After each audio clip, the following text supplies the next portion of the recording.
శ్రీ సన్నిధానం సూర్యనారాయణ శాస్త్రి మహోదయ పశ్చిమ గోదావరి జనపదే భీమడోలు సమీపస్థే ఖండ్రికాఖ్ये అగ్రహారే నరసమ్మ సుబ్బయ్యాఖ్యయోः పుణ్యదంపత్యోः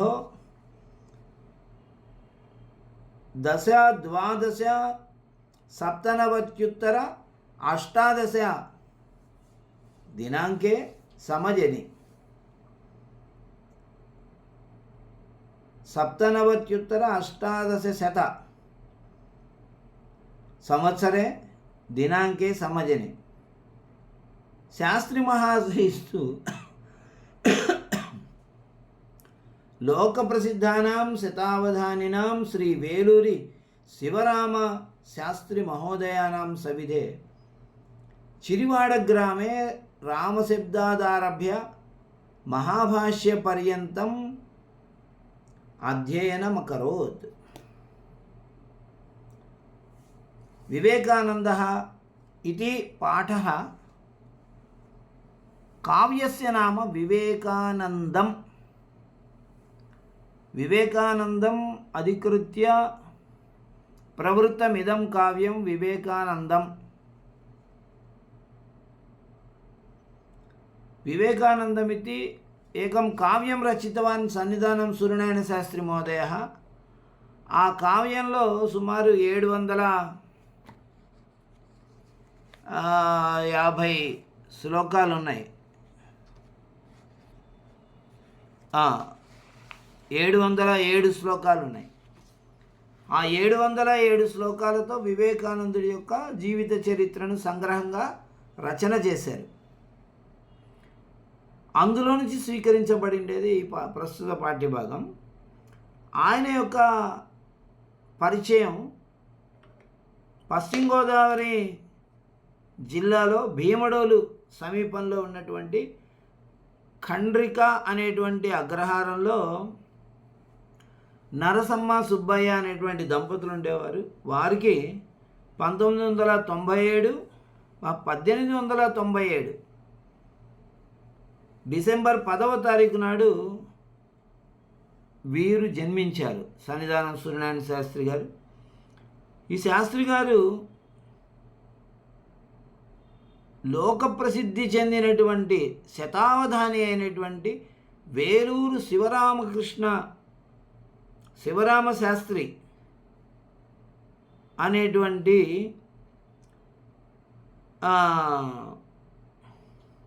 శతావధాని గారికి వీరు శిష్యులు। ఆయన దగ్గర రామశబ్దం నుండి మహాభాష్యం వరకు నేర్చుకున్నారు। శిష్యులు మాత్రమే కాదు, ఆయనకు మేనల్లుడు కూడా ఆయన। మహాభాష్యం దగ్గర నుంచి రామశబ్దం నుంచి మహాభాష్యం వరకు శాస్త్రీయమైనటువంటి విద్యనంతా, సంస్కృత శాస్త్రీయ విద్యనంతా ఆయన దగ్గర నేర్చుకున్నారు। తతః మహాభాష్యం, అలంకార శాస్త్రం, ఆంధ్ర సంస్కృతయోః అనేకాని కావ్యాని చ శాస్త్రి మహోదయः అధీతవాన్। ఆయన దగ్గర ఈయన మహాభాష్యము, అలంకార శాస్త్రం అంటే ఈ ధ్వన్యాలోకం, కావ్యప్రకాశ, రసగంగాధరం మొదలైనవన్నీ। ఆంధ్ర సంస్కృతయోః అనేకాని కావ్యాన్ని, ఆంధ్ర సంస్కృతం ఈ రెండింటికి సంబంధించిన అనేక కావ్యాలను కూడా వీరు చక్కగా అధ్యయనం చేశారు। శ్లోక రచనా సామర్థ్యమపి సంపాదితవాన్। శ్లోక రచన ఎలా చేయాలి అనేటువంటి సామర్థ్యాన్ని కూడా ఆయన దగ్గరే ఈయన నేర్చుకున్నారు। శ్లోకాలను రాసి ఆయనకు చూపించేవారు। ఈయన 7-8 తరగతులు చదువుతున్న కాలంలోనే 12-13 సంవత్సరాల వయస్సులో। తతః శ్రీకాళహస్తి గురుకులే వ్యాకరణాదికం సాధు సమధీతవాన్। శ్రీకాళహస్తిలో ఉన్నటువంటి సంస్కృత విద్యాపీఠంలో చేరి అక్కడ మరికొంత విద్యని, వ్యాకరణం మొదలైనటువంటి శాస్త్రాలను అధ్యయనం చేసి పరీక్ష ఇచ్చి ప్రమాణ పత్రాలను సంపాదించుకున్నారు। ఇప్పుడు వేలూరు శివరామ శాస్త్రి గారి దగ్గర చదివితే సర్టిఫికేట్ ఎవరు ఇస్తారు? అది కూడా కావాలి కదా। శ్రీ శాస్త్రి మహాభాగ స్వత్రయోదశవర్షే ఏవ శ్లోకాన్ విలిఖ్య స్వవిద్యాగురుభ్యः శివరామశాస్త్రి మహోదయేభ్యः అభినందనాన్ని ప్రాప. సన్నిధానం సూర్యనారాయణ శాస్త్రి వీరి పేరు. శాస్త్రి మహోదయ అని వచ్చిన దగ్గరంతా సన్నిధానం సూర్యనారాయణ శాస్త్రి గారనే అర్థం. వారు స్వత్రయోదశ వర్ష, ఆయన 13 సంవత్సరాల వయసు ఉన్నప్పుడే శ్లోకాన్ విలిఖ్య, శ్లోకాలని రచించి తానకు విద్య నేర్పించినటువంటి గురువుగారైనటువంటి శివరామశాస్త్రి గారికి చూయించి ఆయన యొక్క అభినందనలు పొందేవారు. ఆయనేమో శతావధాని. అటువంటి శతావధాని దగ్గర ఈయన రాసినటువంటి శ్లోకాలను చూపించి ఆయన యొక్క అభినందనల్ని పొందేవాడు. శాస్త్రివర్యస్య రచనాసు పూర్ణపాత్రం, ఏకలవ్యం, రురుప్రమద్వరం, చిక్రోడకథ, కీర సందేశం, విప్రవీరం, వివేకానందం ఇత్యాది పద్యకావ్యాన్ని ప్రసిద్ధాని. సన్నిధానం సూర్యనారాయణ శాస్త్రి గారు ఇటువంటి కావ్యాలని 40 కావ్యాలని రాశారు. కొన్ని తెలుగులో ఉన్నటువంటి కావ్యాలని సంస్కృతంలోకి అనువాదం చేశారు, కొన్ని నేరుగా కావ్యాలను రాశారు.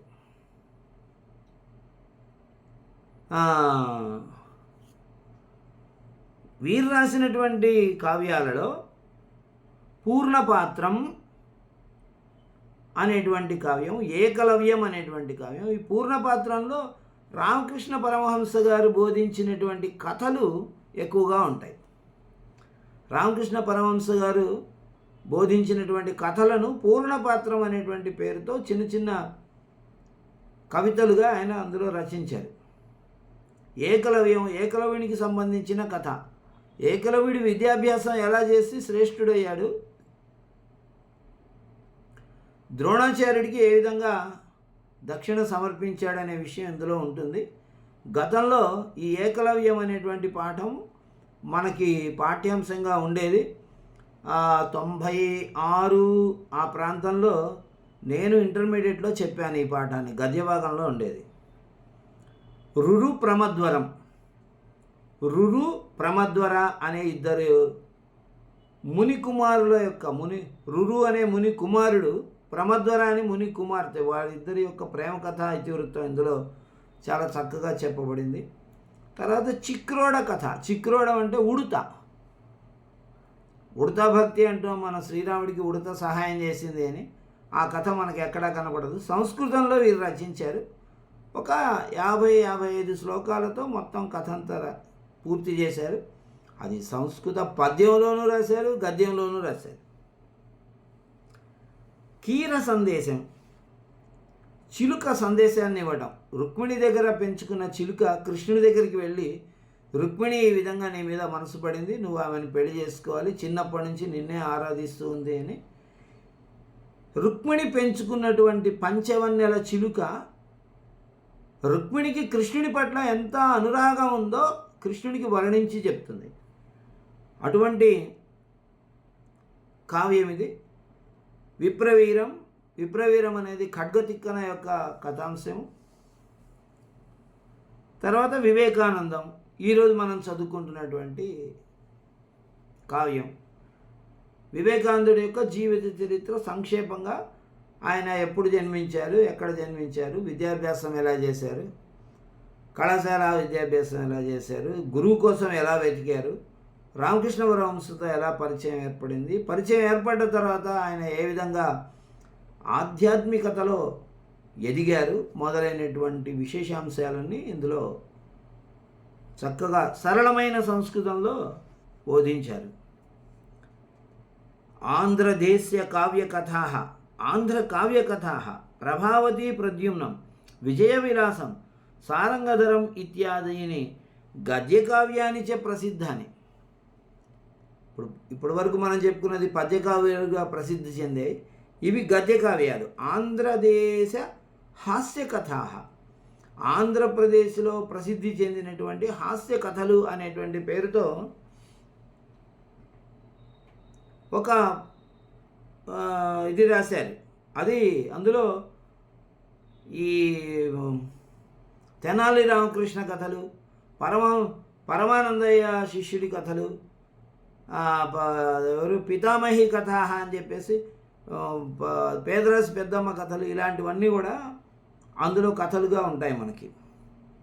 ఆంధ్ర కావ్య కథ, ఆంధ్ర కావ్య కథ అనేటువంటి పేరుతో ఆంధ్రప్రదేశ్లో ప్రసిద్ధి చెందినటువంటి కొన్ని కావ్యాలలో నుంచి ఏర్పడిన కథలను ఇందులో రాశారు.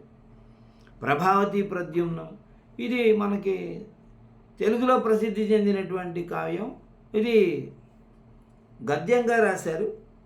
విజయ విలాసం, ఇది కూడా తెలుగులో ప్రసిద్ధి చెందిన కావ్యం, సంస్కృతంలోకి అనువాదం చేశారు గద్య రూపంలో.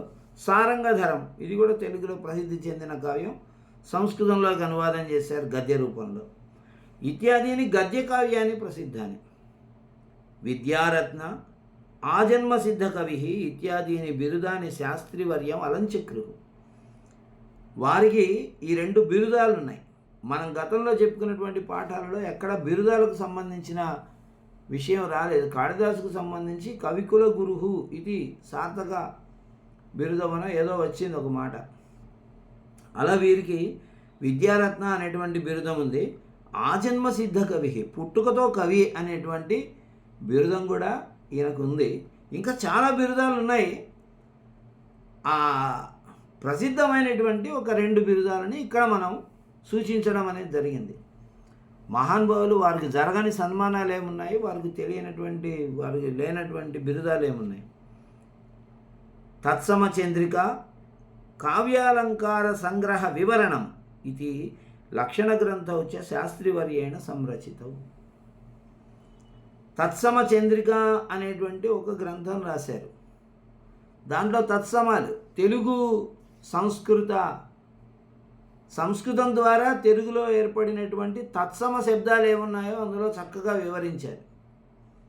అలాగే కావ్యాలంకార సంగ్రహం అనేటువంటి పేరుతో మన ఈ కావ్య తత్వానికి సంబంధించిన సైద్ధాంతిక గ్రంథాలన్నింటినీ అందులో వివరించారు.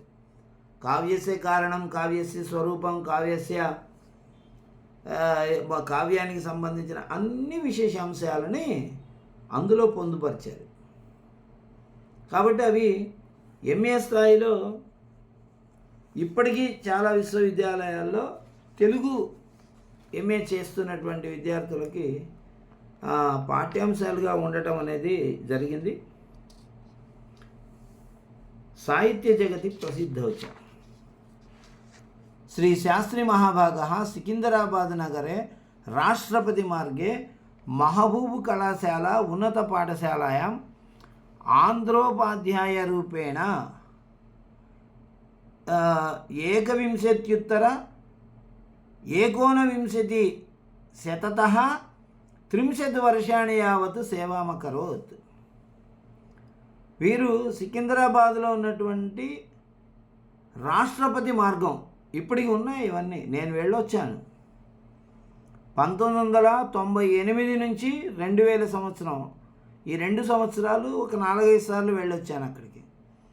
సికింద్రాబాదులో ఉన్నటువంటి రాష్ట్రపతి మార్గంలో మహబూబ్ కళాశాల ఉన్నత పాఠశాల అనే పాఠశాలలో ఆంధ్ర ఉపాధ్యాయుడిగా పనిచేశారు, తెలుగు ఉపాధ్యాయుడిగా పనిచేశారు. వారి తెలుగులో సంస్కృతంలో రెండిట్లోనూ వారు సవ్యసాచి. 30 సంవత్సరాల కాలం అక్కడ పనిచేశారు. ఆ తర్వాత 1982 సంవత్సరం అక్టోబర్ మాసే శాస్త్రివర్య అనాయాసేన తనుం త్యక్తవాన్. వారు ఎటువంటి ప్రయాస లేకుండా దేహాన్ని విడిచిపెట్టి వెళ్ళారు 1982 సంవత్సరంలో. చూడండి, వారి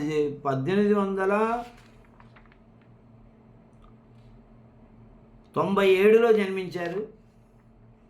1982 వరకు జీవనం చేశారు. 82 అదొక 3 కలిపితే 85 సంవత్సరాలు, 85-86 సంవత్సరాల కాలం జీవించారు.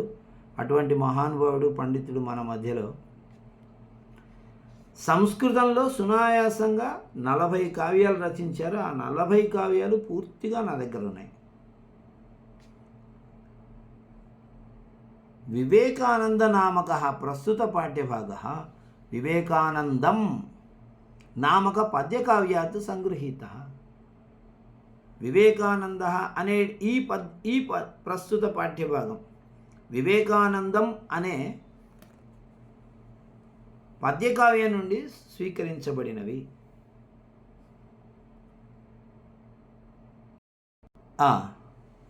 ఇక్కడ నుంచి మనం పాఠ్యాంశంలోకి వెళ్ళిపోదాం. నక్షత్ర సంఘాత ఇవామృతాంశు వృందే తరుణామివ చంద్రనాగః హారావలౌ నాయకరత్నకల్పః కక్ష్యార్భకేషు ప్రముఖో బభౌసః.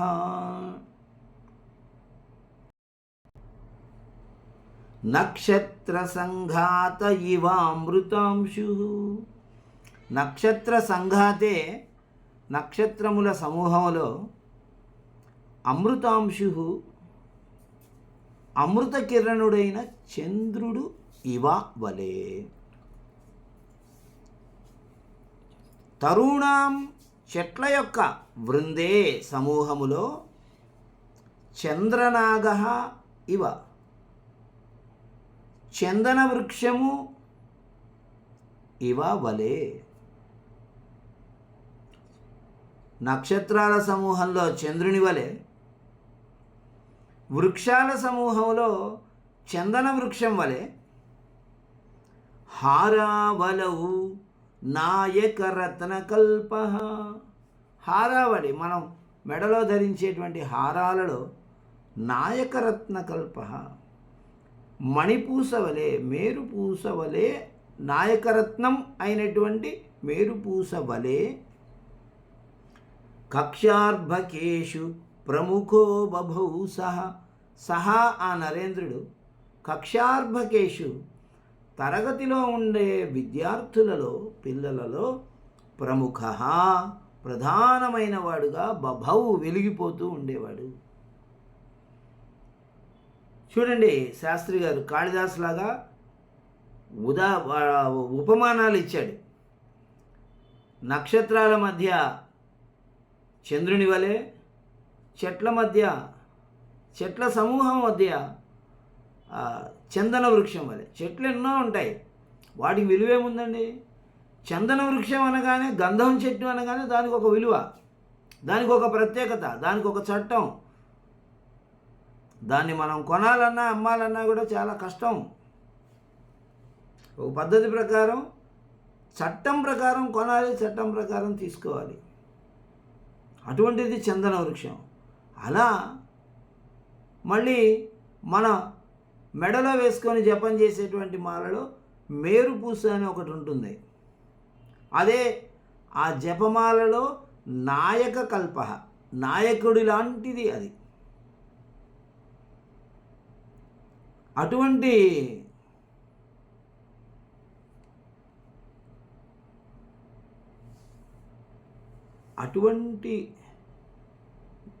నరేంద్రుడు ఆ తరగతిలో ఉన్నటువంటి విద్యార్థులందరిలో నాయకుడు, ప్రముఖమైనటువంటి వాడు. సఖే సమాయాహి నిషీద పార్శ్వే మమేతి తం బాలకమర్థయంతే స్నిహ్యంతి గాఢం సహ పాఠినోస్మిన్ తత్సాహచర్యేణ ముదం లభంతే. విద్యార్థులందరూ ఏమనేవారు? సఖే సమాయాహి, మిత్రమా ఇలారా ఇలారా ఇలారా. మమ పార్శ్వే, మమ రెండవ పంక్తిలో, మమ నా యొక్క పార్శ్వే ప్రక్కన, నిషీద కూర్చో, నా ప్రక్కన కూర్చో, ఇతి అని తం బాలకం ఆ బాలుడిని, నరేంద్రుడిని అర్థయంతే అర్థించేవారు. రావా రావా దయచేసి నా పక్కన కూర్చోవా, నా పక్కన కూర్చోవా అని వేడుకునేవారు. సహపాఠిన మూడవ పంక్తిలో, సహపాఠిన సహాధ్యాయులు అస్మిన్ ఈ నరేంద్రుని యందు గాఢం మిక్కిలిగా స్నేహ్యంతి ప్రేమ కలిగిన వారై ఉండేవారు. తత్ సాహచర్యేణ ఆ నరేంద్రుని యొక్క సాహచర్యం ద్వారా, స్నేహం ద్వారా ముదం లభంతే, ముదం ఆనందాన్ని లభంతే పొందేవారు. ఇలా నరేంద్రుడు కనపడగానే నువ్వు నా పక్కన కూర్చోవా, నాతో మాట్లాడవా, నాతో ఇది చేయవా అని స్నేహితులందరూ పిలిచేవారు. చూడండి ఎంతమందికి భాగ్యం కలుగుతుంది. అలా పిలవాలి అని అంటే అతని పట్ల స్నేహితులకు ఎంత అభిమానం కలిగి ఉండేవాళ్ళు. సహపాఠిన అస్మిన్ గాఢం స్నిహ్యంతి, సహపాఠులందరూ ఇతని యందు గాఢమైనటువంటి ప్రేమ కలిగి ఉండేవారు కాబట్టి అలా పిలిచేవారు. అదేదో అడ్వర్టైజ్మెంట్ కూడా ఉంది, రా రా రా నా పక్కన కూర్చో. వాడేదో కంఫర్ట్ ఏదో వేసి బట్టలు ఉతుక్కొని ఉంటాడు, అందుకని వాడిని ఈ అడ్వర్టైజ్మెంట్ పెట్టారు. ఏహిమే ఏహిమే పార్శ్వే నిషీద అని వివేకానందుని నిజంగా ఆయన యొక్క గుణగణాలను చూసి పిలిచేవారు. వివేకానంద నరేంద్ర రా రా రా ఇక్కడ కూర్చో నా దగ్గరికి రా నా దగ్గర వచ్చి కూర్చో అని చెప్పేసి వేడుకునేవాళ్ళు. ఆయనంటే చాలా ఇష్టపడేవాళ్ళు. అతని సాహచర్యం లభిస్తే, అతను వచ్చి పక్కన కూర్చుంటే, అతను మాట్లాడుతూ ఉంటే వచ్చి చాలా ఆనందాన్ని పొందేవాళ్ళు. మరి దైవాంశ సంబుద్ధుడు కదా ఉంది, సామాన్యుడు కాదు కదా నరేంద్రుడు. కాబట్టి అంతటి ఆనందాన్ని సహాధ్యాయులు పొందేవారు. నరేంద్రచంద్ర దివసేన యస్మిన్ ప్రత్యక్షతాం యాతి సదర్శయేవ సా పౌర్ణమాసీ బత యాతి యస్మిన్ విద్యాలయస్యాయమపూర్వతేజః విద్యాలయస్యాయమపూర్వతేజః అయం అపూర్వతేజః. ఈ అసమానమైన తేజస్సు గలవాడైన నరేంద్రచంద్ర, నరేంద్రుడు అనే చంద్రుడు, యస్మిన్ దివసే ఏ రోజు ఏ దినమునందు ప్రత్యక్షతాం ప్రత్యక్షమును నయాతి కలిగించడో సహ ఆ దినము దర్శ్య ఏవ అమావాస్యయే.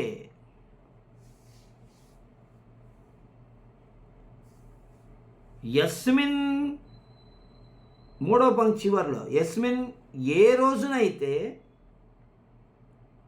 అతడు ప్రత్యక్ష విద్యాలయానికి ప్రత్యక్షతాం యాతి ప్రత్యక్షముగా ఆయన కనిపిస్తాడో సా పౌర్ణమాసి ఆనాడు పూర్ణిమయే.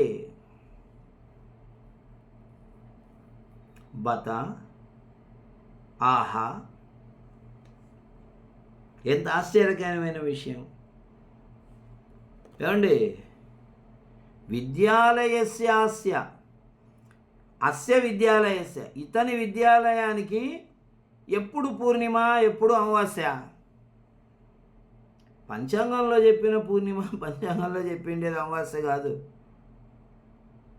అపూర్వతేజ నరేంద్రచంద్రమాహ అసమానమైనటువంటి కాంతి కలిగినటువంటి ఈ నరేంద్రచంద్రుడు ఏ రోజు పాఠశాలలో ప్రత్యక్షమవుతాడో ఆ రోజు పూర్ణిమ, ఏ రోజు ప్రత్యక్షం కాడో సహ దర్శ ఆ రోజు అమావాస్య. దర్శ అంటే అమావాస్య. నరేంద్రుడు పాఠశాలకు వచ్చినటువంటి రోజు పూర్ణిమనే. ఉపాధ్యాయులు కానీ సహాధ్యాయులైనటువంటి పిల్లలు కానీ చాలా ఉత్సాహంగా ఉంటారు. ఇతడు పాఠశాలకు వచ్చాడని. ఏదైనా ఒకరోజు పొరపాటుగా ఈయన పాఠశాలకు రాకపోతే ఆ రోజు ఇంకా అమావాస్యనే వాళ్ళకి. పాఠం చెప్పే ఉపాధ్యాయుల్లోనూ ఉత్సాహం ఉండదు, పాఠం వింటున్నటువంటి విద్యార్థుల్లోనూ ఉత్సాహం ఉండదు. అంటే తరగతి గదిని నరేంద్రుడు ఎలా ప్రభావితం చేశాడో చూడండి. ఈరోజు మన పరిస్థితి కూడా అంతే. మనం పాఠం చెప్తున్నటువంటి సమయంలో కొంతమంది విద్యార్థుల కోసం మన కళ్ళు వెతుకుతూ ఉంటాయి. ఆ విద్యార్థులు మనకు తరగతి గదిలో కనిపించినప్పుడు తృప్తిగా ఉంటుంది, మనము చక్కగా పాఠం చెప్తాం. దాంట్లో ఒకరిద్దరు తరగతి గదిలో కనపడని రోజు ఆ విషయాన్ని మనం వ్యక్తం చేయలేకపోయినా కూడా మనం కొంత తక్కువ స్థాయిలోనే పాఠం చెప్తాం. మనసులో ఒక అలజడి ఉంటుంది, ఆ పిల్లవాడు లేడే, వీడు రాలేదే, ఇంత మంచి పాఠాన్ని వాడు మిస్ అవుతున్నాడే. చెప్పండి, ఇది నిజమా కదా? నా మనసు కూడా అలాంటిదే. నేను ఉపాధ్యాయుడినే కదా మీలాంటివాడిని. అందుకనే అందరు రావాలయ్యా, ఎక్కువ మంది రావాలి, నా కళ్ళకి ఎక్కువ మంది కనిపిస్తే కానీ నేను తృప్తిగా పాఠం చెప్పలేననేది. నలుగురు వస్తే పాఠం చెప్పకూడదని కాదు, అభిమానంతో వచ్చారు మీరు, మీకోసం ఖచ్చితంగా చెప్పాలి. కానీ ఎక్కువ మందిని రమ్మని ఎందుకు కోరుకుంటానంటే ఉపాధ్యాయుడి మనస్సు అలాంటిది. కాబట్టి ఉపాధ్యాయులు ఇంతటి మేధావి, అన్ని విషయాల్లో ఆరితేరినటువంటి వాడు, చెప్పింది చెప్పినట్టు అప్పగించేటువంటి వాడైనటువంటి ఉత్తమ విద్యార్థి నరేంద్రుడు పాఠశాలలో కనపడకపోతే వాళ్ళకి అమావాస్య ఆ రోజు. ఇంక మరి అరే నరేంద్రుడు లేడాయా, ఇంత మంచి పాఠం ఏం చెప్తాం వీళ్ళందరికీ అన్నట్టుగా ఏదో మొక్కుబడిగా చెప్పేసేవాళ్ళు ఆ రోజు. విద్యార్థులు కూడా నరేంద్రుడు లేకపోయేసరికి రేపు చూద్దాంలే, రేపు ఆడుకుందాంలే, రేపు మాట్లాడుకుందాంలే అన్నట్టుగా ఉండేవారు ఒకరికొకరు. అలా నరేంద్రుడే తరగతి గదిలో కేంద్ర బిందువులాగా ఉండేవాడు, ఇటు విద్యార్థులకు కానీ అటు ఉపాధ్యాయులకు కానీ. ఏమంటే నేను ఈ రకంగా చెప్పుకుంటూ వెళ్ళిపోతుంటాను. చివరిలో మీకు ఏమైనా పదాలు మిస్ అయినట్టు అనిపిస్తే ఆ పదాలని మళ్ళీ అడగండి, చెప్తాను నేను. సబాల ఏకం నిదదాతి పాదం క్రీడాంగణేష్వర్పయతి ద్వితీయం విద్యాలయ ప్రాంగణకే న పాఠాన్ కదాప్యధీతే పితు వర్గముఖ్యః. సహ బాలః ఆ నరేంద్రుడు ఏకం పాదం,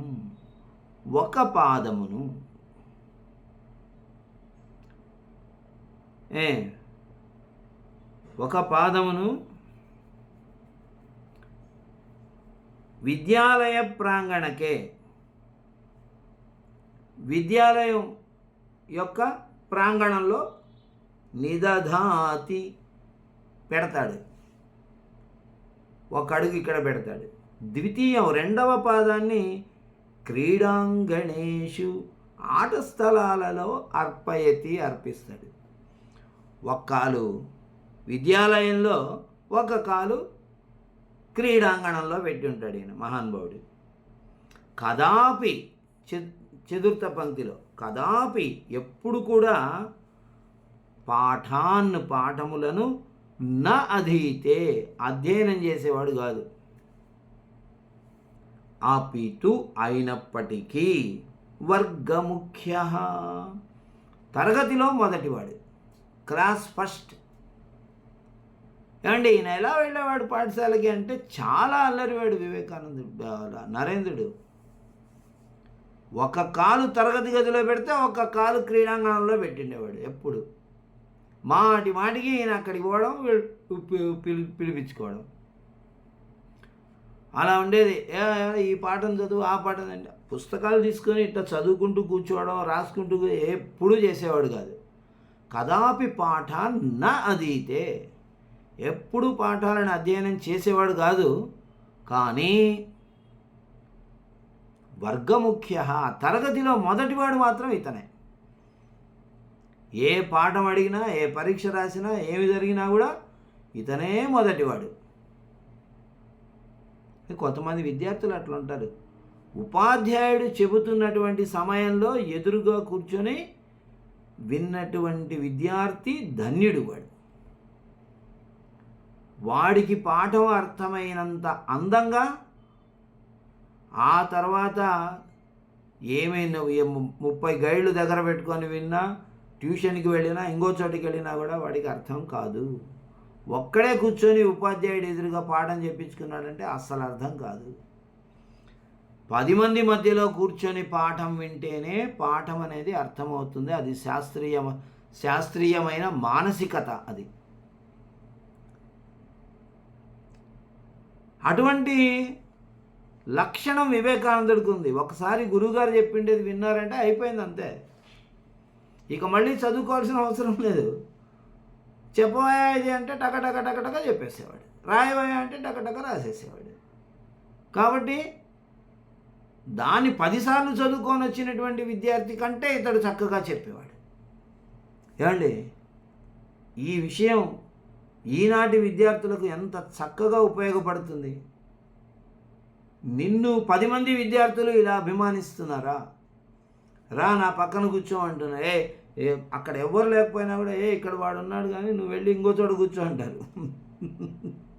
ఈ బెంచ్లోకి రానివ్వరు వాడిని.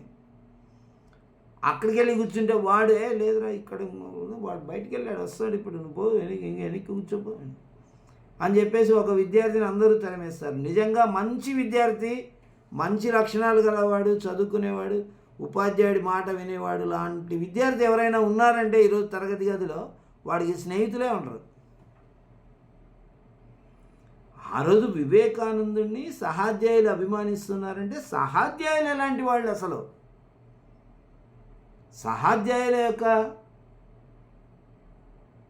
లక్షణాలు ఎంత సంస్కారవంతులు కాబట్టి ఇలాంటి మంచి లక్షణాలు కలిగినటువంటి వివేకానందుడిని వాళ్ళు అభిమానించేవాళ్ళు. ఏమండి, ఇలా ఒక్క కాలు తరగతి గదిలో ఒక కాలు క్రీడాంగణంలో పెట్టిండేవాడు. కక్ష్యార్భకాణం ప్రథమం సనేత విద్యాలయస్యాపి తతో బభూవ మహత్తరో భూన్మహతాం చ పశ్చాత్ అంతే విషద్వామనవత్సమంతాత్ సహా ఆ నరేంద్రుడు కక్ష్యార్భకాణం తరగతి గదిలో ఉన్న విద్యార్థులకు, పిల్లలకు ప్రథమం మొదటివాడు, నేత నాయకుడు, లీడరు. తతః ఆ తర్వాత విద్యాలయస్య విద్యాలయానికి నేత, విద్యాలయానికి నాయకుడయ్యాడు, పాఠశాలకి లీడర్ అయ్యాడు. విద్యాలయస్యాపి నేత బభూవ అయ్యాడు. మహత్తరః గొప్పవాళ్లకు గొప్పవాడైనటువంటి ఇతను మహతాంచ మహాత్ములకు కూడా మహత్తరః, మహాత్ములకు కూడా మహాత్ముడు, అంటే మహాత్ములకు కూడా నాయకుడు. పశ్చాత్ ఆ తర్వాత అయ్యాడు. ఇలా వామనవత్ సమంతాత్, వామనవత్ వామనుడి వలె, సమంతాత్ చుట్టుపక్కల, అవిశత్ వ్యాపించిపోయాడు. చూడండి, మొట్టమొదలు తరగతి గదిలో నాయకుడయ్యాడు, తర్వాత విద్యాలయానికి నాయకుడయ్యాడు, తర్వాత గొప్పవారికి కూడా గొప్పవాడయ్యాడు, అంటే గొప్పవారికి కూడా నాయకుడయ్యాడు. మహతాం మహత్తరః అభూత్, మహాత్ములకు కూడా మహాత్ముడు అయ్యాడు. ఈ విధంగా వామనుడి వలె అతడు వ్యాపించి, వామనుడు చిన్నగా పొట్టివాడి వలె ఉన్నాడు. ఆ పొట్టి వామనుడు ఎక్కడున్నాడు? బలిచక్రవర్తి నిలబడితే బలిచక్రవర్తి మోకాలంత ఎత్తున్నాడు. అజానుబాహుడు బలిచక్రవర్తి, అతను నిలబడితే మోకాలంత ఎత్తున్నాడు. ఆ తర్వాత ఎప్పుడైతే బలిచక్రవర్తి మోకాళ్ళ మీద కూర్చొని ఇతనికి పాదత్రయాత్మికాం భూమిం ఇమాం తుభ్యమహం సంప్రదదే నమమా అని చెప్పేసి జలధారతో ఆయన చేతిలోకి సమర్పణ చేశాడో అప్పుడు మొదలెట్టాడు వామనుడు మెల్లగా పెరగడం మొదలుపెట్టాడు. అలా అలా పెరిగి బలిచక్రవర్తి అంత ఎత్తయ్యాడు. ఆ తర్వాత అలా పెరిగి బలిచక్రవర్తి ఇప్పుడు మోకాలంత ఎత్తున్నాడు. ఇంకా పైకి పెరిగాడు. బలిచక్రవర్తి ఇప్పుడు వామనుని యొక్క బొటనవేలు దగ్గర అంతున్నాడు. బలిచక్రవర్తిని అడుగుతున్నాడు అక్కడి నుంచి వామనుడు, ఏమయ్యా బలిచక్రవర్తి? స్వామి వినపడుతుంది చెప్పండి. కింద నుంచి అరుస్తున్నాడు బలిచక్రవర్తి. ఇప్పుడు మొదలెట్టమంటావా? మరి 3 పాదాలు కొలుచుకోమంటావా? స్వామి కానివ్వండి స్వామి, కొలవండి స్వామి, గట్టిగా అరుస్తున్నాడు బలిచక్రవర్తి. అలా బలిచక్రవర్తి దగ్గర వామనుడు ఒక్క పాదంతో సమస్తమైన భూమిని, మరొక పాదంతో ఆకాశాన్ని కొలిచి, ఇప్పుడు చెప్పవా బలిచక్రవర్తి, 3 పాదాలు అన్నావు, 2 పాదాలే అయిపోయాయి, 3వ పాదం ఎక్కడ పెట్టమంటావు? స్వామి నా తల మీద పెట్టండి స్వామి, ఎక్కడ స్థలం లేదు. ఆ విధంగా వివేకానందుడు ప్రతి ఒక్క వ్యక్తి యొక్క మనస్సును గెలుచుకున్నాడు. తరగతి గదిలో విద్యార్థుల యొక్క, పాఠశాలలో విద్యార్థుల యొక్క, ఉపాధ్యాయుల యొక్క, బయట ప్రపంచంలో ఉండేటువంటి మహాత్ముల యొక్క మనస్సులను గెలుచుకొని ఇతడు మహాత్ముడు,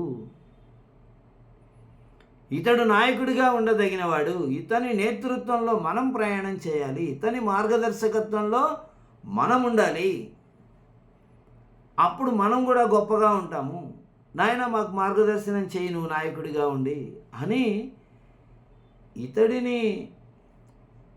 ఇతను వామనుడు ఎలాగైతే ప్రపంచం ముల్లోకాల్లో త్రిలోకంలో వ్యాపించాడో అలా అందరి మనస్సుల్లోకి వ్యాపించాడు. చుట్టుపక్కల అందరిలోకి ఈ నరేంద్రుడు అనేటువంటి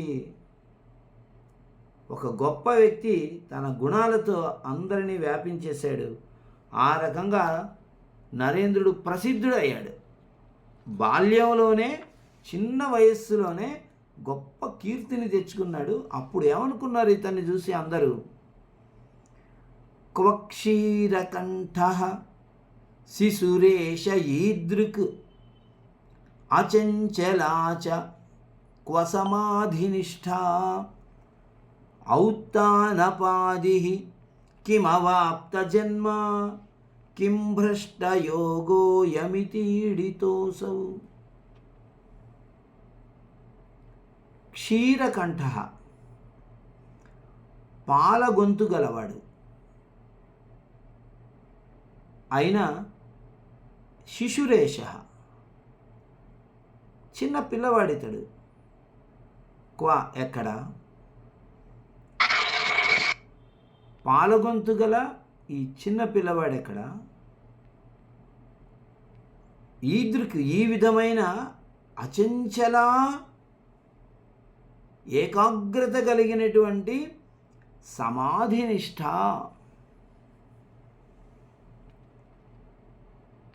సమాధి యోగం. క్వా ఎక్కడ? ఔత్తానపాది ఉత్తానపాదుని యొక్క కుమారుడైన ధ్రువుడు అవాప్త జన్మ, మళ్ళీ జన్మ ఎత్తాడు, మళ్ళీ తిరిగి పుట్టాడా? కిం ఏమి? భ్రష్టయోగ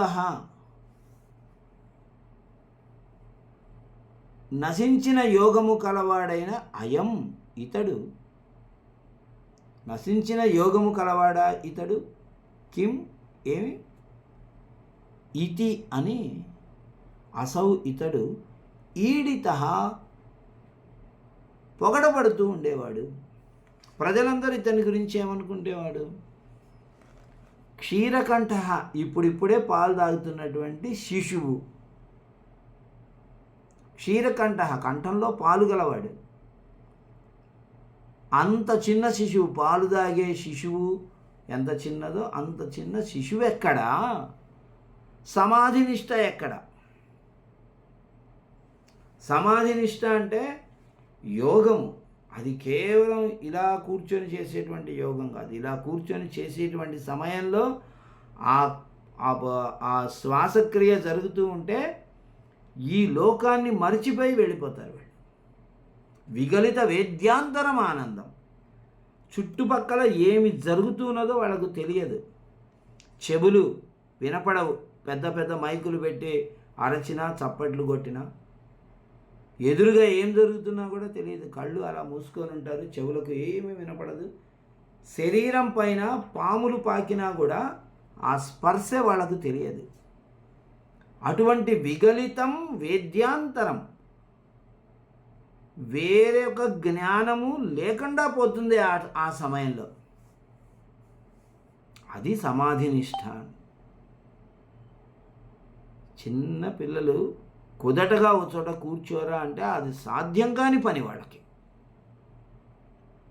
కుదటగా ఒక్క చోట వాళ్ళని అలా కూర్చోబెట్టలేం. 2 నిమిషాలు గట్టిగా కళ్ళు మూసుకొని రా అంటే అందరు ఇలా కళ్ళు మూసుకొని టీచర్ మనల్ని చూస్తున్నారా లేదా అని మెల్లగా కన్ను తెరిచి ఇలా చూస్తుంటాడు ఒక్కొక్కడు. 2 నిమిషాలు మనం వాళ్ళని కళ్ళు మూసుకొని నిటారుగా కూర్చోండి అని కూర్చోబెట్టలేం పిల్లలందరినీ. అంత చాంచల్యం కలిగిన వయస్సు అది. అటువంటి వయస్సులో ఇతను ఇంత సమాధినిష్ట, అంత యోగ చేసేవాడు. ఇంత యోగనిష్ట కలిగినటువంటి వాడే. ఇతను సామాన్యుడు కాదు, ఇతను మామూలు మానవుడు కాదు. ఇతడు ఔత్తానపాది అయి ఉంటాడేమో. ఆ ఔత్తానపాది మళ్ళా జన్మెత్తాడేమో ఈ రూపంలో, నరేంద్రుడి రూపంలో. ఔత్తానపాది కిమవాప్త జన్మ. ధ్రువుడు చాలా చిన్న పిల్లవాడు. తండ్రి యొక్క ఒడిలో కూర్చోవడానికి ప్రయత్నం చేశాడు. తండ్రి యొక్క ఒడిలో రెండవ తల్లి యొక్క పిల్లలు కూర్చొని ఉన్నారు. ఇతను కూడా కూర్చోవడానికి ప్రయత్నం చేశాడు. తండ్రి సింహాసనంలో కూర్చున్నాడు. రెండవ తల్లి యొక్క పిల్లలు ఆయన ఒడిలో కూర్చున్నారు. ధ్రువుడు కూడా కూర్చోవడానికి ప్రయత్నం చేస్తే తండ్రి చేయి ఇచ్చి సహాయం చేస్తూ ఉన్నాడు. ఈ సురుచి చూసింది. ఉత్తానపాదుడికి సునీతి, సురుచి అని 2 భార్యలు. సురుచి చూసి పరిగెత్తుకుంటూ వచ్చి ధ్రువుడి చేయి పట్టుకొని లాగి అవతల పడేసి, అది నా పిల్లలు కూర్చునేటువంటి స్థానము, నువ్వు కూర్చోవడానికి అనర్హుడవు. నువ్వు నీ తండ్రి ఒడిలో కూర్చోవాలన్నా, ఆ సింహాసనంలో కూర్చోవాలన్నా నువ్వు భగవంతుడి గురించి తపస్సు చేసి వరాలని పొంది అప్పుడు కూర్చో ఆ సింహాసనంలో, ఆయన ఒడిలో అని పసిపిల్లవాడిని పట్టుకొని అనేసింది సురుచి. ఏడుస్తూ తల్లి దగ్గరికి వెళ్ళాడు, సునీతి దగ్గరికి. అమ్మ, పిన్నమ్మ ఇలా అనింది అని చెబితే ఆవిడ ఏం చెప్పింది సునీతి, నీ పిన్నమ్మ చెప్పినటువంటి మాటలు నిజమే నాయన, మనం దురదృష్టవంతులం. నేను దురదృష్టవంతురాలని, నువ్వు దురదృష్టవంతుడివి. రాజుగారు ఆమె యొక్క మోజులో పడిపోయి ఆమె చెప్పిండేదే వింటారు, కానీ నేను చెప్పిండేది, నువ్వు చెప్పిండేది వినరు నాయన. కాబట్టి నువ్వు ఇంట్లో నుంచి వెళ్ళిపోయి భగవంతుడి గురించి నువ్వు తపస్సు చేయి అని చెబితే ధ్రువుడు ఇల్లు వదిలిపెట్టి, ఆ అంతఃపురాన్ని వదిలిపెట్టి ఒంటరిగా వెళ్ళిపోతూ ఉన్నాడు అడవికి. మార్గ మధ్యంలో నారదుడు కనిపించాడు. ఎక్కడికి వెళ్తున్నావు అని అడిగాడు. తపస్సు చేయడానికి పోతున్నా అన్నాడు. ఏంటి తపస్సు అంటే అన్నాడు. నాకు తెలియదు అన్నాడు. ఎవరిని గురించి తపస్సు చేస్తావు? అది కూడా నాకు తెలియదు. దేవుడి గురించి తపస్సు చేయాలి. భగవంతుడు ఎవరో ఆయన గురించి తపస్సు చేయాలి. ఎక్కడికి వెళ్తావయ్యా? అక్కడ అడవి, సింహాలు ఉంటాయి, పులులు ఉంటాయి, పాములు ఉంటాయి, పిశాచాలు ఉంటాయి. అలాంటి చోట నీలాంటి పసివాడు ఉండలేడు. వెళ్ళిపో. మీ నాన్నతో కలిస్తే నేను మాట్లాడతాను. వచ్చి దా వెనక్కిరా, వచ్చి అంతఃపురంలో ఉండు. నువ్వు ఇక్కడ అంతఃపురంలో చిటికేస్తే నీకు చెలికత్తెలు పరిగెత్తుకుంటూ వచ్చి అన్ని సేవలు చేస్తున్నారు. అలాంటి వాడివి అక్కడ ఎండలో, వర్షంలో, చలిలో, బండలపైన, ముళ్ళపైన ఎలా ఉండగలవు నువ్వు? పసివాడివి, పైగా అన్ని క్రూర మృగాల మధ్యలో అని చెప్పినా కూడా ధ్రువుడు అన్నాడు, అవన్నీ కాదు, అయినా సరే నేను ఉంటాను. పసివాడు 5 సంవత్సరాలు ఉంటాయో ఉండవు. అయినా సరే నేను ఉంటాను, అమ్మ చెప్పింది వెళ్ళమని. ఉంటాను, ఇంటికి వెళ్ళను. భగవంతుడికి సాధన చేయాల్సిందే, భగవంతుడితో మాట్లాడాల్సిందే, వరాలను పొందాల్సిందే అన్నాడు. అప్పుడు ఆ ధ్రువుని యొక్క నిష్టను చూసి నారదుడు ఉపదేశింది. దివ్యం మధువనం యత్ర సాన్నిధ్యం నిత్యదా హరేహే. నాయన నువ్వు మధువనానికి వెళ్ళు, అది యమునా నది తీరంలో ఉంది. అక్కడ శ్రీ మహావిష్ణువు నిరంతరం ఉంటాడు. ఆయన దగ్గరికి వెళ్ళి నువ్వు అక్కడ చేయి, నీ తపస్సు తొందరగా ఫలిస్తుంది. నేను ఒక మంత్రం చెప్తాను, ఆ మంత్రాన్ని నువ్వు పఠించు. యం సప్తరాత్రం ప్రపఠన్ పుమాన్ పశ్యతి ఖేచరాన్. ఈ మంత్రాన్ని 7 రోజులు, 7 రాత్రులు అంటే 7 రోజులు అని అర్థం. 7 రోజులు నువ్వు జపం చేస్తే దేవతలని చూడగలవు. ఎవరు ఈ మంత్రాన్ని పఠనం చేస్తారో వారం రోజులు వాళ్ళు దేవతల్ని చూడగలరని ద్వాదశాక్షరి మంత్రాన్ని ఉపదేశం చేశాడు. ఆ విధంగా ధ్రువుడు వెళ్ళి యమునా నదిలో 3 పూటల స్నానం చేసి ఆ మధువనంలో దొరికినటువంటి పండ్లు, పూలు, ఆకులు అన్నీ తీసుకొని వచ్చి శ్రీ మహావిష్ణువుని పూజించి శ్రీ మహావిష్ణువు యొక్క వరాన్ని పొందాడు. శ్రీ మహావిష్ణువు ప్రత్యక్షమైతే అడిగాడు, నా తండ్రి ఒడిలో కూర్చునే వరాన్ని ఇవి నాకు అన్నాడు. విష్ణు అన్నాడు, పిచ్చివాడ, తండ్రి ఒడిలో ఎంతకాలం కూర్చుంటావు? పసివాడివి కాబట్టి కూర్చుంటున్నావు. అలా నువ్వు రోజు తండ్రి ఒడిలో కూర్చోగలవా? పెద్దవాడివి అయినా కూడా. అంటే తండ్రి ఒడి గొప్పది కాదు, దానికన్నా శ్రేష్టమైన సింహాసనం గొప్పది కాదు, దానికన్నా శ్రేష్టమైన ఆకాశం గొప్పది కాదు, దానికన్నా శ్రేష్టమైన దేవలోకం గొప్పది కాదు, దానికన్నా శ్రేష్టమైన అత్యంత సమున్నతమైన నేనుండేటువంటి స్థానాన్ని నీకు ఇస్తాను.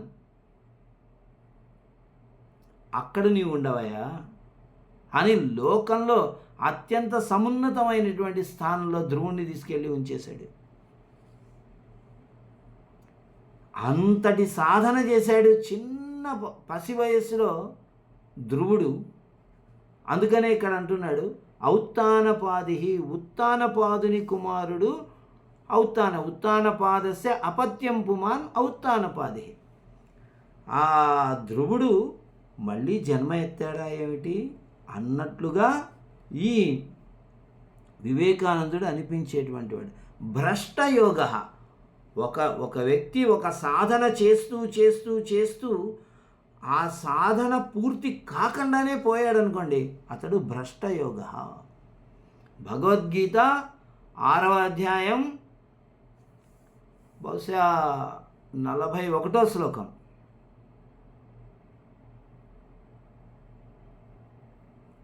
శుచీనాం శ్రీమతాం గేహే యోగ భ్రష్టోభిజాయతే. యోగ భ్రష్ట అని అక్కడ చెప్పారు, భ్రష్ట యోగ అని ఇక్కడ చెప్తున్నారు. ఒక సాధన చేస్తూ ఉన్నావు నీవు, ఆ సాధన పూర్తి కాకముందే, ఫలించకముందే వెళ్ళిపోతే అతడు భ్రష్టయోగ.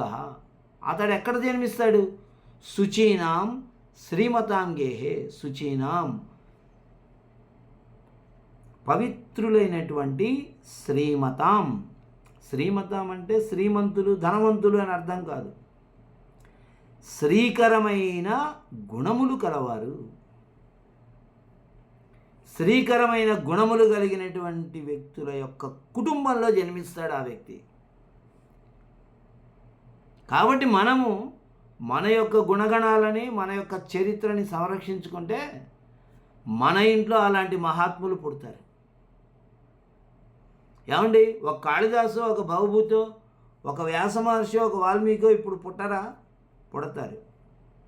ఇప్పుడు ఇక్కడ పుట్టాలి అని అంటే మన వంశం అనేది ఆ విధమైన పుణ్యకరమైనటువంటి వంశమై ఉండాలి మనది. మన తండ్రి తాతలు వాళ్ళు సంరక్షించుకుంటూ వచ్చినటువంటి ఆచార వ్యవహారాలని మనం సంరక్షించి ఆ ధార్మికమైనటువంటి ఆచరణలని మన పిల్లలకు మనం నేర్పించాలి. అలాంటి పుణ్యకరమైనటువంటి వంశంలో ఒక శ్రీరాముడు జన్మిస్తాడు, ఒక కృష్ణుడు జన్మిస్తాడు, ఒక కాళిదాసు జన్మిస్తాడు,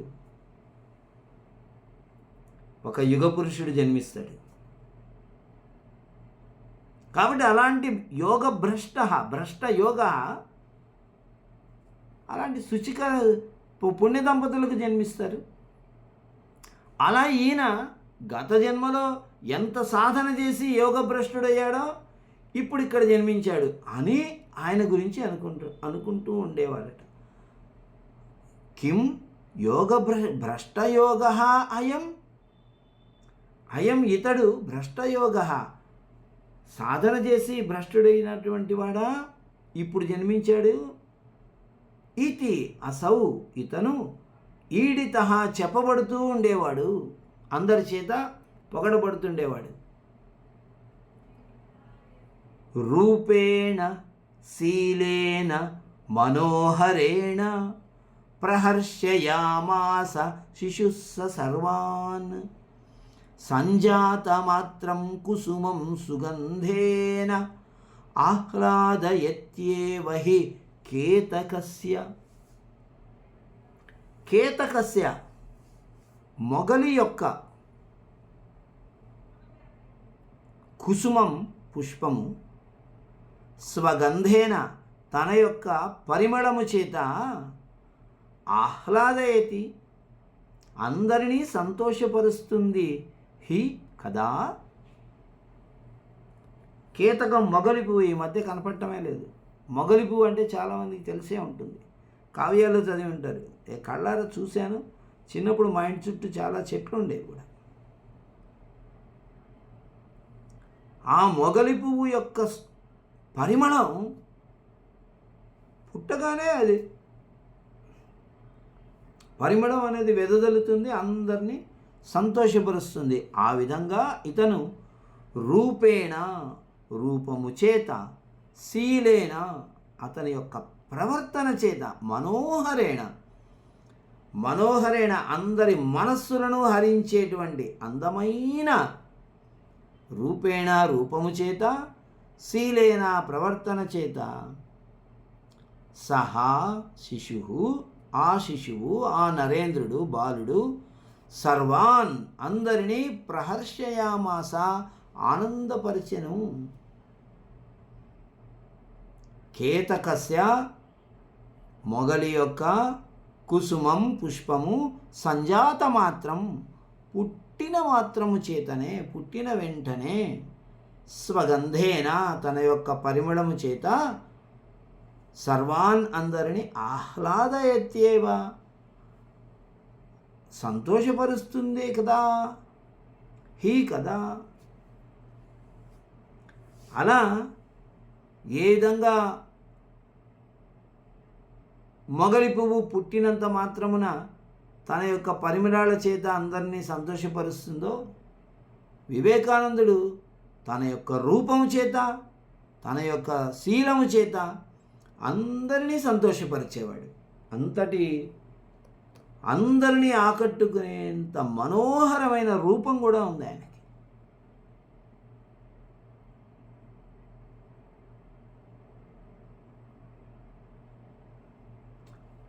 అంతటి తన గుణాల చేత, తన యొక్క రూపం చేత అందరినీ ఆనందపరిచేటువంటి వాడు.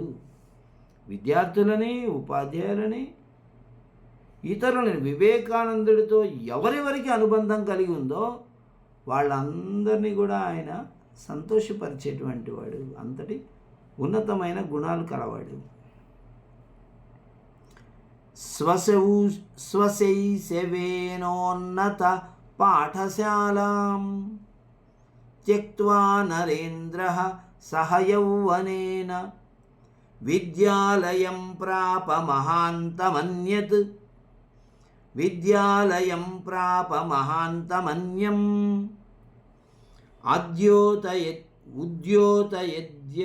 ఉద్యోతయద్యం మణిదీపరూపః.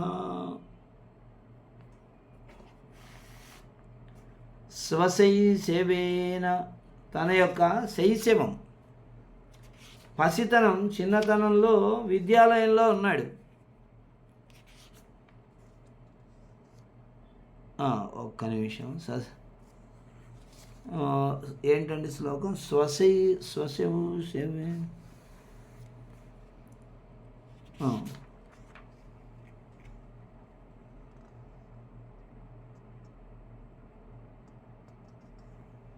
ఇది స్వశైశవేనోన్నత పాఠశాలాం త్యక్త్వా నరేంద్రః సహ యౌవనేన విద్యాలయం ప్రాప మహాంతమన్యం ఉద్యోతయద్యం మణిదీపరూపః. ఉద్యోతయత్ ఉండాలి అనుకుంటున్నాను నేను. మహాంతమన్యం ఉద్యోతయత్.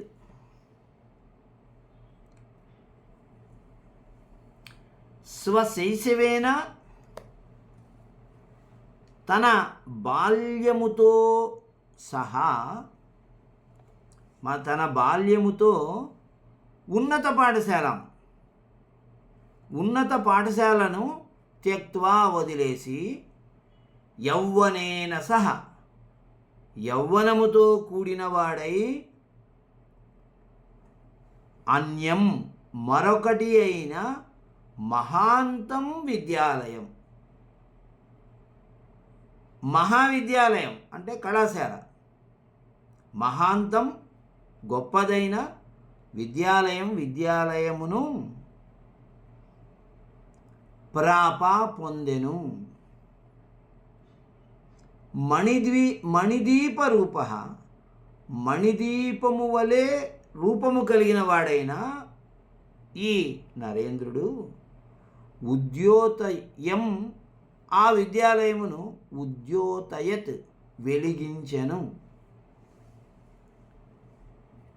దీపం ఏం చేస్తుంది? ఒక దీపం ఉంటే ఆ దీపంతో ఈ దీపాన్ని ఒక దీపం తర్వాత ఒక దీపాన్ని వెలిగిస్తూ ఉండొచ్చు మనం. అలా ఈయన మణిదీపరూపః, మణి అనేటువంటి దీపము కూడా ఒక దీపం తర్వాత ఒక దీపాన్ని వెలిగించినట్టు శైశవంలో ఉన్నత పాఠశాలలో ఉన్నాడు. ఆ శైశవాన్ని అంటే ఆ పసితనాన్ని వదిలేశాడు, ఉన్నత పాఠశాలని వదిలేశాడు, యవ్వనంతో సహా మహావిద్యాలయానికి వెళ్ళాడు. అక్కడికి వెళ్ళాక ఆ విద్యాలయాన్ని కూడా వెలిగించాడు. ఈయన మణిదీపం లాంటి వాడు కాబట్టి అక్కడికి వెళ్ళి ఆ విద్యాలయాన్ని వెలిగించాడంటే అక్కడికి వెళ్ళినా కూడా ఇతనే ప్రముఖుడు. అక్కడ కూడా విద్యార్థులందరి యొక్క అభిమానాన్ని, గురువులందరి యొక్క అభిమానాన్ని పొందాడు అని అర్థం. చూడండి ఎంత సరళమైనటువంటి సంస్కృతం, ఎంత శ్రేష్టమైనటువంటి పదజాలం. స్వశైశవేన ఉన్నత పాఠశాలాం తన శైశవముతో కలిసి ఉన్నత పాఠశాలని హై స్కూల్ని త్యక్త్వా వదిలేసి యౌవనేన సహా యౌవనముతో కూడుకున్నవాడై మహాంతం విద్యాలయం మహావిద్యాలయమును ప్రాప పొందెను. అన్యం మహావిద్యాలయం, అన్యం మరొకటైనటువంటి మహాంతం గొప్పదైనటువంటి విద్యాలయమును ప్రాప అతడు పొందాడు. ఆ విద్యాలయమును మణిదీపరూపుడైనటువంటి ఈ నరేంద్రుడు ఉద్యోతయత్ ప్రకాశింపజేసెను. ఇతడు చేరిన వెంటనే ఓ నరేంద్రుడు ఆ కళాశాలలో చేరాడండి అని అనిపించుకున్నాడు. అంటే అందరి యొక్క మనస్సుల్ని అతడు ఆకట్టుకున్నాడు. వ్యాసేషు చర్చాసు అభిభాషణేషు వ్యాసేషు చర్చాస్వభిభాషణేషు స్పర్ధాలు విద్యార్థిజనం విజిత్య అగ్రేసరస్సన్ సబహూన్యనర్ఘాణి ఉపాయనాని అధ్యగమజ్జయాంకాన్ అధ్యగమజ్జయాంకాన్ ఉపాయనాన్యధ్యగమజ్జయాంకాన్.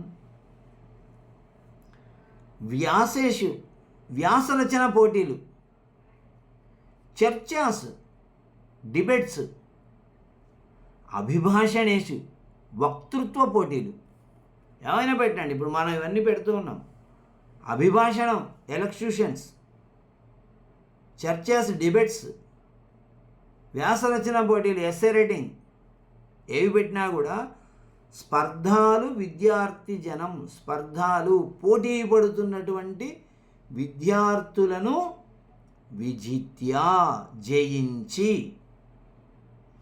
అగ్రేసరహసన్ అగ్రేసరుడై అందరికన్నా ముందున్నవాడై బహూని అనేకములైనటువంటి అనర్ఘాని అమూల్యములైనటువంటి ఉపాయనాన్ని కానుకలను బహుమతులను జయాంకాన్ తన విజయానికి గుర్తులుగా అధ్యజగమత్ పొందినవాడయ్యను. సహా అధ్యజగమత్ ఆ నరేంద్రుడు పొందెను. విద్యార్థి అంటే కేవలం ఉపాధ్యాయుడు చెప్పిన పాఠాలు చదవడము, అరే ఈ పాఠంలో ప్రతిపదార్థం రాదు, ఈ పాఠంలో ఎస్సే రైటింగ్ వస్తుంది అంటే ఇంక ఈ పాఠంలో పిల్లాడు ప్రతిపదార్థం చదవద్దు అని చెప్పేసి ఉపాధ్యాయుడే చెప్పేస్తాడు.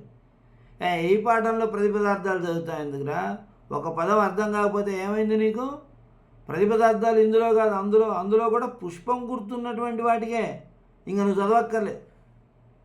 పిల్లాడిని మరింత చదువు, ఇంకా చదువు, గొప్పగా చదువు అని ప్రేరేపించాల్సినటువంటి ఉపాధ్యాయులు ఏం చేస్తున్నారు? వాడికి గిరగీసి వాడిని అక్కడే ఆపేస్తున్నారు. ప్రతి పదము నేర్చుకోవాల్సిందే. ఒకటో పుట ఒకటో పదం దగ్గర నుంచి చివరి పదం వరకు అంతా తెలిసి ఉండాల్సిందే విద్యార్థికి. అప్పుడు కదా వాడు మంచి జ్ఞానం గలవాడు అవుతాడు. ప్రయత్నం చేయాలి. ప్రయత్నం చేసినప్పుడు చెప్పుకున్నాక ఆచార్యాత్ పాదమాదత్తే అని. కాలక్రమంలో నిజంగా ఈ పుస్తకం మొత్తం చెప్పగలిగేవాడు అవుతాడు ఒకరోజు. అలా అయిన వాళ్ళమేగా మనం ఇప్పుడు. చూడండి, కేవలం పాఠాలంటే కేవలం ఆ పాఠం చదవడం, అందులో నుంచి 5 మార్కులు వస్తాయంటే అది రాసుకోవడం, పరీక్ష రాసిన మరుసటి రోజే పాఠాన్ని మర్చిపోవడం, అలా కాదు. విద్యార్థికి అనేక రకాలైనటువంటి వ్యాసరచనలు కానీ, ఎలక్యూషన్ కానీ, వక్తృత్వ స్పర్ధ కానీ, చర్చలు కానీ, ఏదైనా కూడా ఆటలు కానీ పాటలు కానీ ఏదైనా కూడా విద్యార్థి దశలోనే అతడు దాంట్లో ప్రావీణ్యాన్ని చూపించాలి. నేర్చుకోవాల్సిన అంశాలను నేర్చుకోవాలి. కాబట్టి అలా వివేకానందుడు కేవలం చదువులోనే కాదు, ఇలాంటివి ఏవి జరిగినా కూడా అతడు పాల్గొని స్పర్ధాలు విద్యార్థి జనం, తనతో స్పర్ధ చేసేటువంటి పోటీ చేస్తున్నటువంటి విద్యార్థులందరినీ కూడా విజిత్య గెలిచేసి జయాంకాన్ విజయానికి చిహ్నములుగా అనేకమైనటువంటి బహుమతులను పొందాడు. అంత బహుముఖ ప్రజ్ఞాశాలి విద్యార్థి దశలో విద్యార్థి అయిన నరేంద్రుడు ఎలా ఉండేవాడు? శాస్త్రేషు పాఠ్యేషు న కేవలం సహ పాకక్రియాయామపి మల్లయుద్ధే గాంధర్వ విద్యాకలనే చ హృత్వా ప్రస్పర్ధినాం కీర్తిధనం చకాసే. శాస్త్రేషు శాస్త్రములందు పాఠ్యేషు పాఠ్యాంశములందు శాస్త్రేషు పాఠ్యేషు శాస్త్రములందు పాఠ్యభాగాలు అంటే శాస్త్రీయమైనటువంటి పాఠ్యభాగాలలో కేవలం అక్కడ మాత్రమే కాదు, ఆ శాస్త్రాలలో పాఠ్యాంశాలలో మాత్రమే గొప్పతనం గలవాడు కాదు, పాకక్రియాయామపి వంట చేయడంలో కూడా గొప్పవాడే, వంట చేయడంలో కూడా నైపుణ్యం గలవాడే. వాళ్ళమ్మ వంట చేసింది, అమ్మ నువ్వు నాకు రామాయణం చెప్తూ ఉండమ్మా, నేను రామాయణం వినుకుంటూ నేను చేస్తాను వంట అనేవాడు. ఎంత మహానుభావుడండి. ఆ ఆంజనేయ స్వామి గురించి చెప్పు. ఆంజనేయుడు లంకకు ఎలా వెళ్ళాడో, అక్కడ ఏమేం చేశాడో అది నువ్వు చెప్తూ ఉండు, వంట నేను చేస్తాననేవాడు. అని తల్లి అక్కడ కూర్చొని రామాయణం చెప్తూ ఉంటే ఈయన ఊగొడుతూ అలాగా అట్లా చేశాడా ఇలా చేశాడా అని ఆ ఆంజనేయ స్వామి గురించి చెప్తూ ఉంటే ఆనందపడిపోతూ చక్కగా అమ్మకి కూరలు చారులు అన్నీ చేసి తల్లిదండ్రులకు వడ్డించి తాను తినేవాడు. అంతటి పాకశాస్త్ర ప్రవీణుడు. యుద్ధంలో కూడా నిపుణుడు. రెజ్లింగ్ మల్ల యుద్ధం అంటే. గంధర్వ విద్య సంగీతము పాటలు సంకీర్తనలు చేయడంలో మంచి ప్రావీణ్యం గలవాడు. ఇవన్నీ విద్యలేనండి. విద్య అంటే ఎంపీసీ తీసుకున్నానైనా అయితే మ్యాథ్స్, ఫిజిక్స్, కెమిస్ట్రీ ఆ మూడిట్లో ప్రవీణుడు అవుతాడని కాదు. ఏ విద్యార్థి అయినా ఇవన్నీ కోకరిక్యులర్. ఇవన్నీ ఒక పాట పాడడము, ఒక నటన చేయడము, ఒక చిత్రలేఖనం గీయడము, జీవనానికి ఉపయోగకరమైనటువంటి ఇంటి పనులన్నీ చేయగలగడము, ఇలాంటివన్నీ కూడా విద్యలే. అవన్నీ కూడా మనం నేర్చుకోవాలి. తల్లిదండ్రులు తమ పిల్లల్ని ఏ విధమైనటువంటి నామూషి లేకుండా ఇంటి పనులన్నీ నేర్పించాలి వాడికి. ఈరోజు ఒక విద్యార్థిని పిలిచి అరే ఇదేమిట్రా అంటే వాడికి నువ్వులకి ఆవాలకి తేడా తెలీదు. ఆవాలని కనుక్కోమనండి వెళ్ళి మా ఇంట్లో పిల్లల్ని వంటింట్లోకి వెళ్ళి ఆవాలంటే ఏంటో తెలియని వాళ్ళు ఉన్నారు, నువ్వులంటే ఏంటో తెలియని వాడు ఉన్నాడు, మెంతులంటే ఏంటో తెలియని వాడు ఉన్నాడు. ఒక శనగపిండి ఏది గోధుమ పిండి ఏది తెలియదు పిల్లలకి. గోధుమ పిండి వరిపిండి రెండిటికి తేడా కనుక్కోలేరు. అటువంటి పరిస్థితులు అంటే ఒకప్పుడు నేను కూడా అంతే అనుకోండి, ఉప్పు అనుకొని సోడా పొడి వేసేసాను. ఇక చూడండి ఎలా ఉంటుందో అది. అలా అంటే అలాంటి దశలో మనం పని చేసాం కాబట్టి ఒక్కొక్కటి తెలిసాయి ఏది ఏమిటనేది. కాబట్టి మన పిల్లలు అలా ఉండకూడదు. మన పిల్లలకి అన్ని విద్యలు రావాలి. వంట అనేది నిత్యమైనటువంటి విద్య. ఇంట్లో అమ్మ వంట చేయలేకపోతే మనం హోటల్లో వెళ్ళి తినడం అనేది చేయకూడని పని. అమ్మ వంట చేయలేని పరిస్థితిలో ఉంటే పిల్లాడు చేయాలి వంట. అబ్బాయి కానీ అమ్మాయి కానీ వంట చేసి తల్లిదండ్రులకు పెట్టి నేనున్నాను, నేను మీ వారసుణ్ణి అని అనిపించుకోవాలి. అలాంటి వాడు వివేకానందుడు. కాబట్టి వంట చేసుకోవడానికి ఎవరు వెనకంజ వేయకూడదు. అవసరమైతే శత్రువుని మట్టి గరిపించగలిగినటువంటి మల్ల యుద్ధం తెలిసినటువంటి వాడు. ఎంత దృఢమైనటువంటి శరీరం వివేకానందుడిది. అందుకే ఆయన అన్నాడు, ఈ ఇనుప కండలు, ఉక్కు నరాలు, వజ్ర సంకల్పాలు కలిగినటువంటి యువకుల్ని 10 మందిని నాకు ఇవ్వండి, ఈ దేశాన్ని మార్చి చూపిస్తాను. ఈ వివేకానందుడి యొక్క వాక్యం ఇది. ఇనుప కండలు ఉండాలట, ఇనుప కండలు, ఉక్కు నరాలు ఉండాలట వాడికి. అంత దృఢకాయులై ఉండాలి, అంత దృఢమైనటువంటి శరీరం కలవాళ్ళు అయి ఉండాలి విద్యార్థులు. అప్పుడు శత్రువులు ఉన్నారు చూసారా, కొంతమంది మాయ చేసి మనకి ఏమేమో నేర్పించి మనల్ని ఎత్తుకుపోవాలని ప్రయత్నం చేస్తున్నారు. అటువంటి వాళ్ళకి సరైనటువంటి బుద్ధి చెప్పచ్చు. అరే వీడి జోలికి వెళ్తే వీడు తన్నినా తంతాడరా మనల్ని అనే భయం ఉండాలి శత్రువుకి మనల్ని చూడగానే. సంగీతం, అద్భుతమైనటువంటి సంగీతం పాడేవాడు. ఇవన్నీ వింటూ ఉంటే ఇలాంటి లక్షణాలన్నీ మన పిల్లలకు ఉంటే చాలా బాగుంటుంది అని అనిపిస్తుంది కదా. మనం పిల్లలం కాదు, ఇప్పుడు మనం పెద్దవాళ్ళం, మనకు పిల్లలు ఉన్నారు, వాళ్ళల్లో ఈ లక్షణాలు ఉంటే బాగుంటుంది అనిపిస్తుంది. అందుకనే ఈ పాఠ్యభాగాన్ని మన పిల్లల్లాంటి పిల్లలైనటువంటి మన పిల్లలు, మన విద్యార్థులకి మనం ఏర్పాటు చేయడం అనేది జరిగింది. విద్యార్థులలో ఇలాంటి లక్షణాలన్నీ ఉండాలి. కేవలం వాడు మ్యాథమెటిక్స్లో 100కు 100 మార్కులు తెచ్చుకుంటే గొప్పవాడైపోడు. వాడికి టమాటా అంటే ఏంటో తెలియాలి, కీరదోస అంటే ఏంటో తెలియాలి, క్యాప్సికం అంటే ఏంటో తెలియాలి, అది డజన్ ఇస్తారా, కిలో ఎంత అనేటువంటి విషయం తెలియాలి. చక్కెర కిలో ఎంత అని అడిగి చూడండి, క్లాస్లో ఎంతమంది సమాధానం చెప్తారు. పాల ప్యాకెట్ ఎంత అని అడగండి, ఎవరైనా సమాధానం చెప్పేవాడు ఉంటే వాడు దారిలో ఉన్నట్టే, మంచి మార్గంలోనే ఉన్నాడని అర్థం. కాబట్టి అన్ని విద్యలు తెలియాలి. కేవలం పాఠ్యాంశంలో ఉన్నటువంటి పుస్తకంలో ఉన్నటువంటి పాఠ్యాంశాలు వచ్చినంత మాత్రాన విద్యావంతుడు కాదు. లౌకికమైనటువంటి వ్యవహారాలలో కూడా నైపుణ్యాలు సంపాదించినప్పుడే మంచి విద్యావంతుడు అవుతాడని ఇక్కడ వివేకానందుడి జీవిత చరిత్ర చెప్తూ ఉంది మనకి. నరేంద్రుడిగా ఉన్నప్పుడు అతను ఇలాంటి విద్యలన్నీ ప్రదర్శించేటువంటి వాడట. ఇంకా నరేంద్రునిలో ఎటువంటి విద్యాంశాలు ఉన్నాయని మరొక్క శ్లోకం చెప్పుకొని అక్కడ ఆపుదాం.